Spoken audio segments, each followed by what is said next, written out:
Siapa je yang tak pernah kena? Semua orang akan kena, lebih-lebih lagi bila seseorang itu pertama kali membuat penampilan di atas pentas di hadapan halayak orang ramai. Okay? Tak kisahlah dia nak menyanyi ke, berucap ataupun berpidato, menari, public speaking, dan semua perkara yang melibatkan seseorang itu harus berada di atas pentas di hadapan halayak orang ramai. Mungkin dia boleh mengalami stage fright. Apakah itu stage fright? Okay, stage fright ni adalah di mana seseorang itu mengalami rasa takut dan gelisah sewaktu dia berada di atas pentas di hadapan halayak orang ramai. Saya pun pernah mengalami stage fright. Even Adele pun, Adele, siapa je yang tak kenal Adele? Adele dia pernah mengalami stage fright yang teruk semasa dia berada di Amsterdam.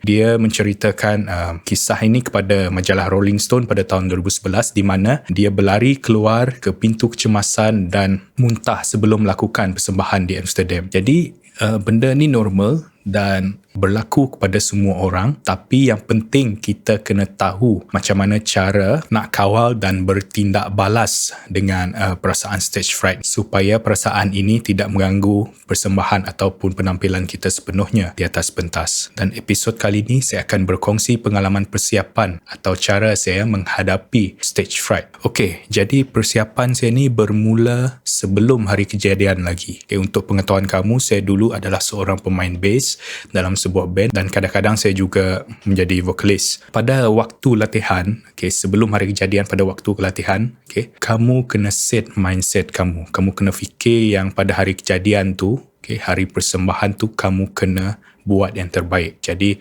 masa waktu latihan tu kamu kena fikir yang latihan ni saya kena buat yang terbaik supaya nanti waktu persembahan saya akan menyampaikan persembahan dengan baik, ataupun menyampaikan persembahan dengan sesempurna yang boleh. Kemudian pada waktu latihan ataupun pada waktu praktis, kamu kena gunakan masa praktis dengan secukupnya. Perbaiki apa yang lemah. Kalau kamu ada rasa part yang kamu kena praktis, contohnya kalau kamu bermain drum, ada part yang kamu masih lemah, kamu kena perbaiki benda tu sebelum hari kejadian. Perbaiki supaya benda tu betul-betul kamu mahir sebelum hari kejadian.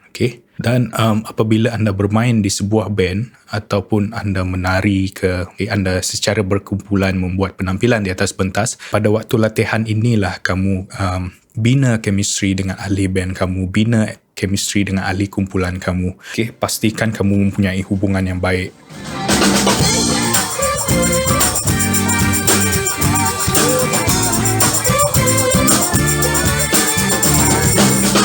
Kalau makan pun, makan sama-sama, berehat sama-sama, bina hubungan kamu sebaik mungkin. Kenali mereka, apakah kelemahan mereka apabila membuat latihan, apakah kekuatan mereka. Kamu kena kenal semasa latihan. Kemudian jangan terlampau ambil mudah dan overconfident. Bila kita berlatih, jika kamu ada rasa benda tu yang kamu perlu tulis atas kertas, contohnya kalau kamu bermain dengan band dan kamu tidak disediakan skor, ambil inisiatif untuk menulis sendiri kod-kod ataupun not-not yang anda perlu mainkan. Saya ada pengalaman di mana saya kena ditegur oleh ahli band di mana saya tak tulis pun. Saya banyak buat silap, silap bermain kod, dan salah seorang ahli band saya menegur saya. Dia cakap saya kena tulis. Jangan ingat, otak kita ni ingat semua benda. Jadi kita perlu tulis apa yang kita perlu tulis. Hormatilah orang yang bekerja dengan anda. Jangan biar mereka menunggu anda.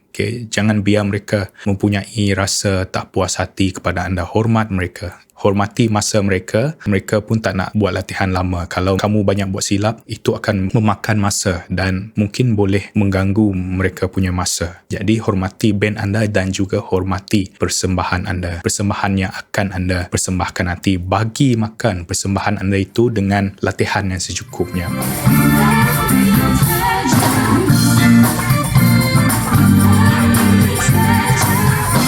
Kemudian pada hari kejadian, sewaktu hari kejadian, kamu kena fikir yang pada hari kejadian itu adalah di mana anda reward diri sendiri. Bagi ganjaran kepada diri sendiri. Enjoy. Waktu itulah anda enjoy. Sebab anda dah berlatih lama. Contohnya sebelum tu anda dah berlatih berbulan-bulan ataupun berminggu-minggu, berhari-hari. Masa hari kejadian itulah kamu kena set dalam fikiran yang masa itulah kamu enjoy dan beri ganjaran kepada diri sendiri. Buat yang terbaik sewaktu hari persembahan itu. Enjoy, luskan otot-otot yang ada pada badan anda dan berikan penonton anda, hadiahkan penonton anda dengan persembahan yang terbaik. Kemudian serap serap persekitaran yang positif sepanjang anda melakukan persembahan. Sebagai contoh, kalau orang bertepuk tangan ataupun bersorak semasa anda membuat penampilan ataupun persembahan di atas pentas, serap benda tu, dan anggap benda tu adalah hadiah daripada penonton anda atas kerja keras anda berlatih sebelum tu. Kemudiannya, contohlah kalau kamu ada rasa macam nak show off, contohnya kamu pemain gitar dan ada part yang kamu kena solo, tak salah kalau nak show off. Kalau kamu rasa selesa nak show off, just show off. Jangan risau.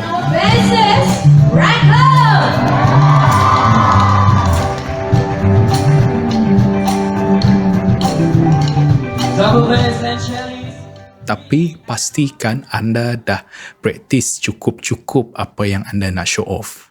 Kalau kamu nak show off kamu solo drum, pastikan kamu praktislah benda tu cukup-cukup sebelum kamu betul-betul nak show off. Jadi itu penting sebenarnya. Jadi bila kamu dah melakukan semua benda ni dari praktis sampai ke hari persembahan, saya percaya bahawa ianya dapat membantu kamu untuk mengawal stage fright apabila melakukan persembahan ataupun penampilan di atas pentas. Ini bukan setakat boleh diaplikasikan di dalam persembahan muzik, tetapi benda lain juga macam menari, berpidato, berucap, choral speaking, public speaking, semua benda yang melibatkan penampilan di atas pentas. Kamu boleh aplikasikan benda ni. Bagi saya, selama pengalaman saya melakukan apa yang saya kongsikan sebentar tadi, pengalaman saya ianya sangat membantulah. Saya dah kurang rasa nervous, dan nervous tu ada tapi ianya tidak lagi menguasai perasaan saya ketika saya berada di atas stage. Itu pentingnya. Itu sahaja untuk episod ketiga kali ini. Saya harap video ini dapat membantu kamu, dan kepada yang rasa risau, terlampau risau, dia nak buat persembahan ataupun buat penampilan di atas stage pada masa akan datang, jangan takutlah.